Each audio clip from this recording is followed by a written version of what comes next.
Saya Pendeta Paul Munte, Sekjen GKPS, dengan ini mengucapkan selamat ulang tahun kepada seluruh jemaat GKPS Jambi yang hari ini merayakan ulang tahun ke-37 tahun. Meskipun kita saat ini sedang menghadapi wabah corona, tapi kita percaya bahwa Tuhan akan selalu melindungi diri kita. Tuhan akan selalu memberikan kekuatan kepada kita.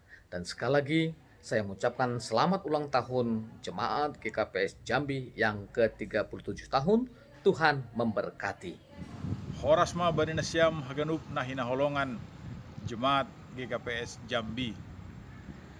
Gokma umur ni kuryata 37 tahun.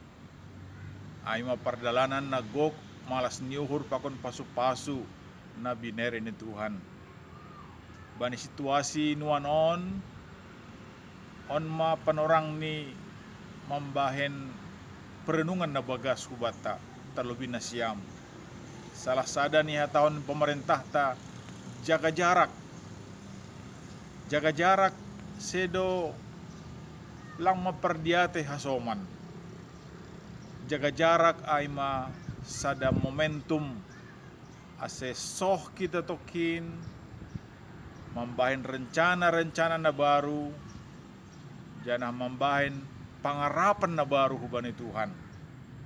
Pos do hurta, gok malas nihur do hita, agepe berbeda situasi ini halani COVID-19 siahon.